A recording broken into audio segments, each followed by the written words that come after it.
frankly, I was consumed with the budget last week. To another installment of your Capital Tiger Bay Club.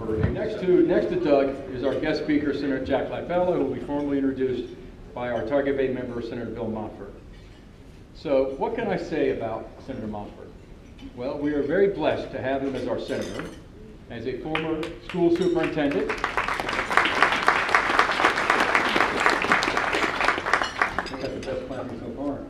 as a county commissioner, and a longtime school educator and principal. You know, I guess this kind of reminds me that you might be a little bit like Scott Maddox, except for the fact that you tend to win your races. You actually stay in the race till the end of it. You don't jump out, and you're very good for living in a district for which you're running. Other than that, there's no difference.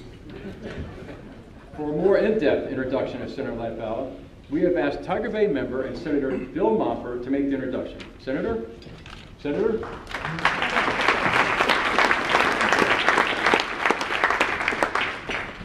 Thank you, and good morning. Good afternoon now. So glad to be here and be able to be around some good old friends. And what I've noticed is, my first thought it was, looking around the room, it's sort of like all these luncheons where Daddy take your daughter to lunch, because some of you guys in here have gotten a whole lot older than last time I saw you. But it is a pleasure to be here. It's also a pleasure to be able to introduce Jack Latvala. You said that all the lobbyists come on bended knee, senators come on bended knee as well. I don't know if you noticed, but I picked up 2 pieces of cake, one for me and one for Jack. Okay? I didn't know Jack Latvala when I ran for the Senate in 2010. I got a call from him, and he said, I've been checking you out. He said, I know North Florida tends to vote for the best looking person, and you're in trouble. So, he showed up, and ever since then, Jack has been a friend. He's been a friend in a lot of different ways. About a year ago, he got to be a really good friend. You know, at times you can have friends, and then when something happens and somebody does something or something changes, you know, they become your good friend, and you know you want to be close to them for the rest of your life. He became appropriations chair, so he became my real good friend. But I'll tell you about Jack. Jack gets around all over the state. I have 11 counties in my district. Jack has a piece of 1 or 2. He can walk from one side of his district to the other, and it takes me 2 hours. But he's a good senator. I was down in Steinhatchee a few months ago. Y'all know where that is in Taylor County. It's part of my district. And I was at a small restaurant, and there you can overhear things. And there was a group of men next to the table next to me, and they were talking about their senator, what a great guy their senator is, and how he gets things done. So I was feeling really good. And I said, I'm gonna go and introduce myself and make sure they know that I'm their senator. And they started talking about Jack Latvala. And the reason is Jack's got a place in Steinhatchee, and they call him their senator. They don't need me. We've got our own senator living right here in Steinhatchee. But Jack, really, Jack is a wonderful person. He's a great senator. People do go to him, not just because he's chair of Appropriations Committee, but Jack has an institutional knowledge, not only of the Florida Senate. He's never served in the House, but he knows the House a whole lot better than some of our House members, quite frankly. He's a great protector of our institution. He knows the rules backwards and forwards. He reminds me a little bit of Lee Voss back in the 80s when everybody said Lee knew everything. Jack knows everything, and if he cites a rule, nobody challenges him anyway. He can say whatever he wants to say, and they'll say, you're right, boss. And but he's a great guy. He's a good inspirational figure to many of us, and most importantly, he's a man of his word. You may not like what he says, but if he tells you something, you can take it to the bank. Being from Blountstown, we grew up over there. When our parents said somebody is a good man, you know what that meant. Jack Latvala is a good man, and it's my pleasure to introduce you my good friend, Jack Latvala.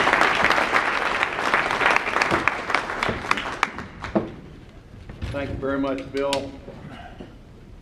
Isn't it great to have the second best senator in the state of Florida?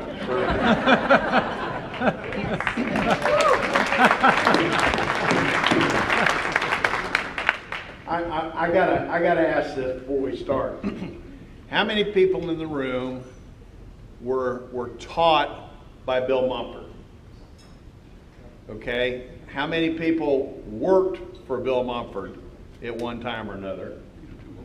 Okay, how many people are related to Bill Montford? How many wish they were related to Bill Montford? Everywhere we go, Bill has the opportunity to introduce me to his former student or his former teacher that taught for him, or his cousin. Especially when you get out, west of here, you meet a lot of his cousins. And every one of them has something in the budget this year. It's good to be here with you today. I always wondered where old lobbyists went when they retired.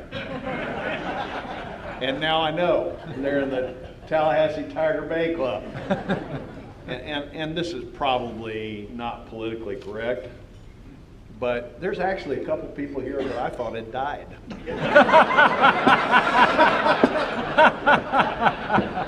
But I'm glad you didn't. Very glad you didn't. There's no need to point him out. No, I'm not going to point him out. We're here. We're back in Tallahassee this morning for the 7th week of this year's session. Very happy to have made a third of the way through session. Only 14 more weeks to go. Fully believe that we'll be here right up till close to the 4th of July. The way the Constitution is set up, the governor takes over the budget on July 1st and decides what's going to continue to be funded.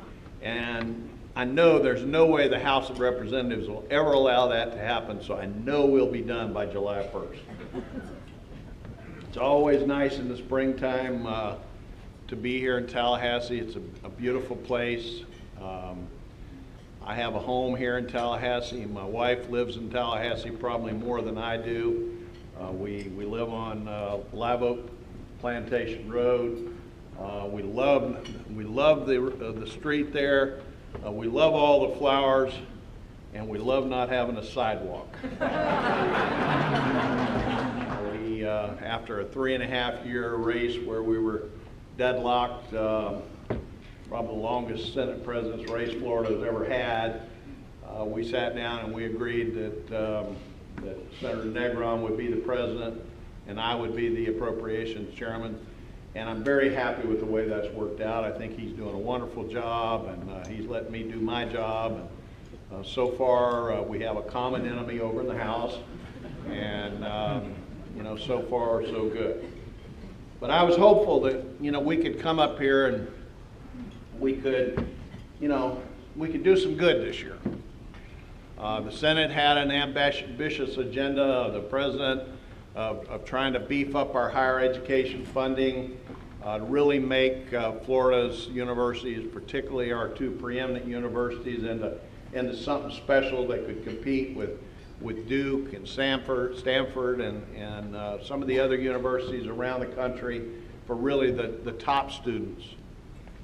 And Senator Negron wanted to do something about the terrible situation we've got down on Lake Okeechobee with the discharges from Lake Okeechobee that foul the waterways on both sides of the lake and really have created a very bad situation.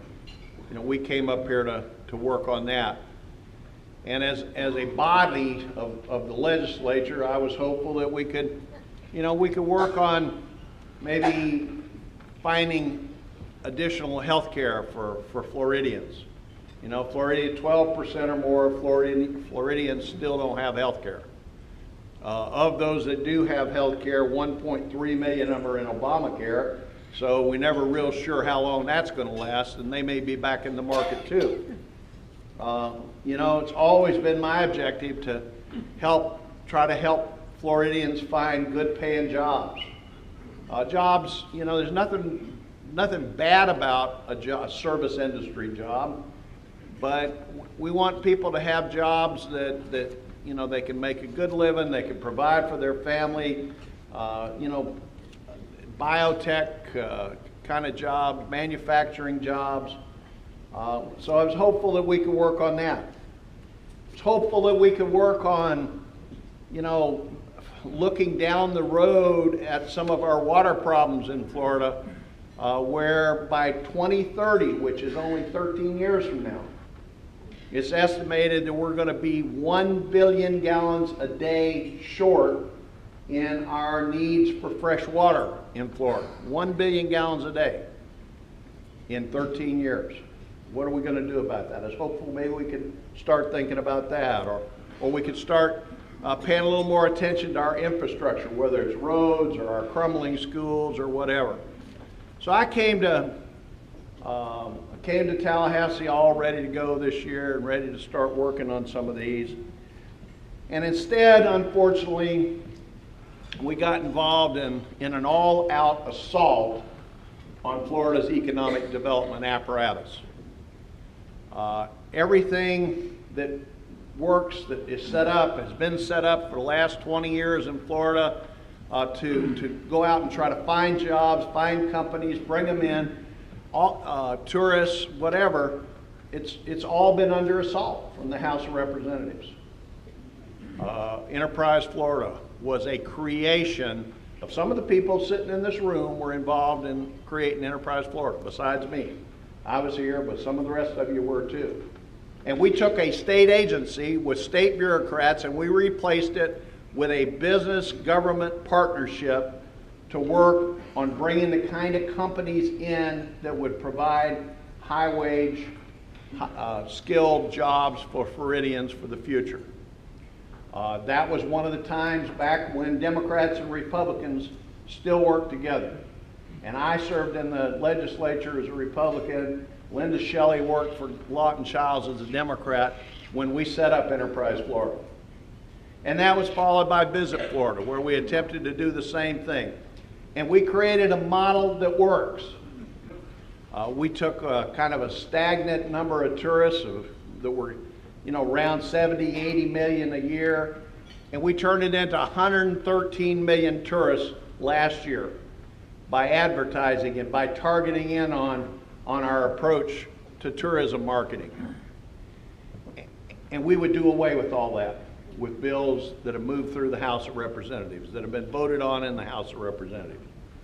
We would do away with our Defense Alliance. We would do away with our sports incentives. We would do away with our movie and TV program, the incentive program, which is by and large all moved to Georgia already, where in Georgia they're creating sets that replicate Daytona Beach and Ybor City, and they're doing it in Georgia because the state has their back and is helping do that. And those jobs and that revenue is not in Florida, it's just north of the state line. So this all-out assault began, and our governor, with every ounce of his being, is fighting back on it. And I support our governor. I know there's probably some of you in this room that don't support some of what the governor does, but I hope that each of us on this particular issue can be supportive of the commitment that he has had and continues to have to bring jobs to Florida and improve our economy. Let me tell you why this is important. It's not just numbers on a chart. It actually could affect your back pocket, the taxes that you pay. You know, the legislature since 2000 has cut $2.7 billion in recurring taxes. $2.7 billion, that's with a B, since 2000. Those are dollars that would be here every year for the budget to pay for things that we needed. Now, on the one hand, we've got a House of Representatives that wants to keep cutting taxes, but on the other hand, where are we going to produce the growth that's going to bring new revenue in to keep our state going? We need to do that organically. And doing that organically means bringing companies in with the people that work for them and buying things and building things and growing the economy organically. So you can't have it both ways. You can't cut taxes and stop the growth organically, or you don't have the money for future, for the future state budgets that I'm responsible for. In terms of business incentives, there's $80 billion a year spent by state and local governments around the country to recruit businesses to come to their communities. $80 billion. Basically, if some people have their way, we're going to go bare. We're not going to spend anything. We're going to quit advertising for tourists. We're going to quit trying to bring in companies to Florida, and we're just going to unilaterally disarm, and I think that's wrong.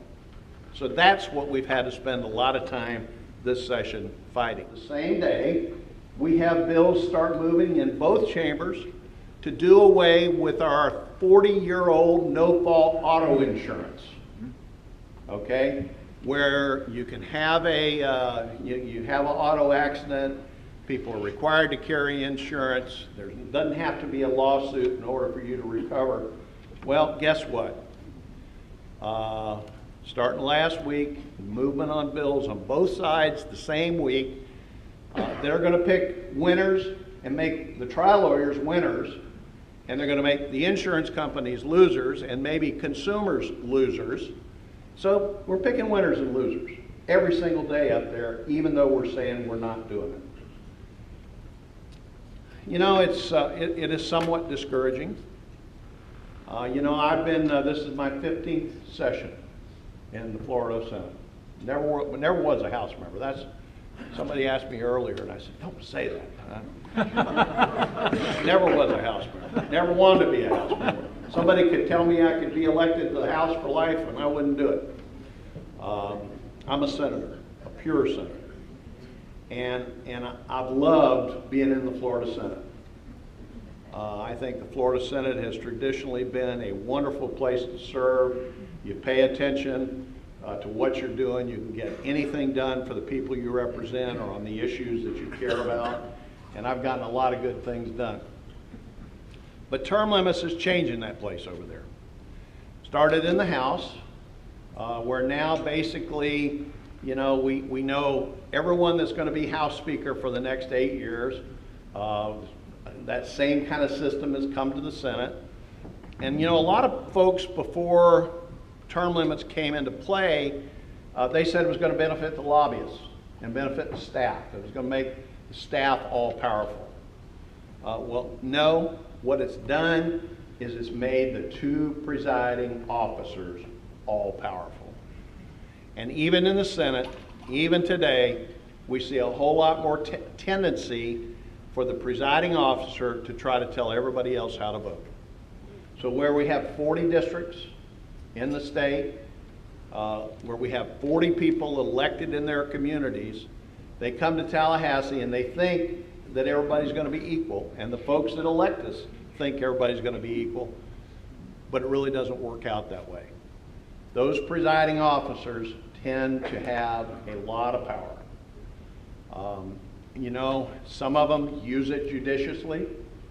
Some of them use it for the betterment of the state, for the betterment of the institution of the legislature, and some of them don't. And that's just the way it works. When I was elected in the 90s and served in the 90s, I loved being in the Florida Senate. There were 40 members in the Florida Senate who were leaders in our communities. We were raised up by our communities. We came to Tallahassee and nobody told a Florida senator how to vote. Today, not so much.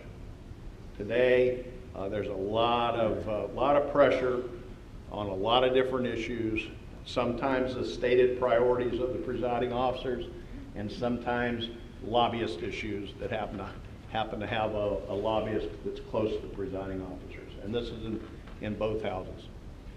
So, what we do about that, I'm not so sure. I think obviously term limits is has not worked out, and I voted for term limits. It hasn't worked out the way I thought it would. But I think that probably the best thing we could do about it is just try to hold people accountable that we do elect and make them try to do the right thing as much as possible. We got a Democrat here and a Republican here. And, you know, we probably vote together most of the time because we both try to look at issues and do the right thing regardless of the partisan thing or the special interest thing. We try to do the right thing. And it's a great privilege to serve with Bill and a lot of the other folks that we serve with there. I'm heading for the barn next year, though. I've only got one more year after this one. Not coming back again, I promise.